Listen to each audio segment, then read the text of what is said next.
Assalamualaikum warahmatullahi wabarakatuh. Perkenalkan, saya Dian Rahmasari Gusti. Saya Septiana Zulir. Kami dari kelompok 5 mata kuliah komunikasi isu-isu kontemporer akan mempresentasikan makalah kami yang berjudul Pengertian Komunikasi Virtual dan Plus Minus Komunikasi Virtual. Pembacaan materi pertama yang akan dibacakan oleh Hana.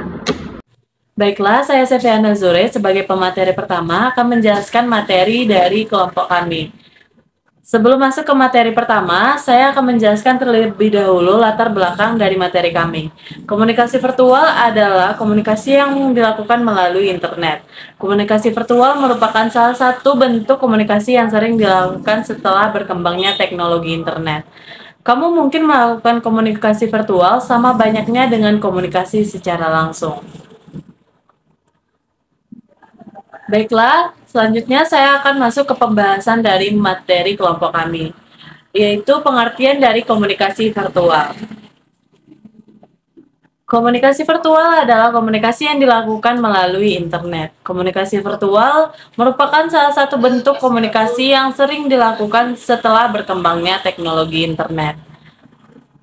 Pengertian virtual. Menurut Kamus Besar Bahasa Indonesia, virtual adalah tampil atau hadir dengan menggunakan perangkat lunak komputer, misalnya di internet. Virtual juga didefinisikan sebagai mirip atau sangat mirip dengan sesuatu yang dijelaskan. Sedangkan komunikasi virtual adalah proses berinteraksi atau bekerja sama dengan orang lain meskipun tidak dalam ruangan yang sama. Mengutip situs Indeed, bentuk komunikasi virtual ini semakin banyak ditemukan, terutama selama pandemi, di mana orang-orang banyak bekerja dari rumah atau work from home. Komunikasi virtual dianggap menguntungkan karena memungkinkan orang tetap produktif meskipun tidak berada di lokasi di mana seharusnya ia bekerja. Bentuk komunikasi ini bahkan memungkinkan orang dari seluruh dunia untuk bekerja pada perusahaan atau klien di negara yang berbeda. Komunikasi virtual adalah komunikasi yang dilakukan melalui internet. Selanjutnya akan dijelaskan lagi oleh pemateri kedua. Baiklah, saya akan melanjutkan materi yang kedua, yaitu adanya plus dan minus dalam komunikasi virtual. Plus dalam komunikasi virtual yang pertama ialah lebih cepat.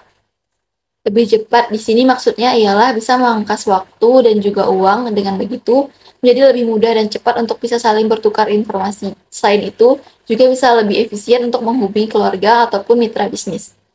Yang kedua, menghemat biaya. Kelebihan dalam melakukan komunikasi virtual adalah bisa lebih mudah apabila kita ingin melakukan interaksi dengan kerabat atau rekan bisnis yang berada di tempat yang berbeda atau negara yang berbeda. Yang ketiga, akses komunikasi yang tidak terbatas. Jika zaman dahulu orang menghubungi orang yang kita kenal saja, tapi zaman sekarang kita bisa menghubungi orang yang tidak kita kenal melalui internet. Yang keempat, menghilangkan budaya kesenjangan.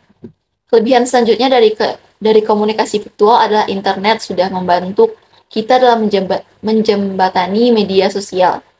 Orang-orang dari negara yang berbeda bisa dengan mudah berkomunikasi satu dengan yang lainnya. Oleh sebab itu, sangat memungkinkan untuk terjadinya pertukaran ide dan pandangan. Berikutnya ada minus dari komunikasi virtual. Yang pertama, bisa meningkatkan pengangguran. Kekurangan dari komunikasi virtual adalah meski internet sudah bisa menciptakan beberapa lapangan pekerjaan di banyak sektor, tetapi juga bisa mengakibatkan banyaknya pengangguran melalui outscaling, redundasi, dan perampingan. Yang kedua, kehilangan data pribadi. Kekurangan dari komunikasi virtual adalah memungkinkan untuk peretasan, mulai dari peretasan email sampai kepada interpretasi sinyal telepon. Pasalnya, dengan penggunaan media sosial atau aplikasi berbasis teknologi, banyak yang memasukkan data pribadi yang akan tersimpan di sistem mereka.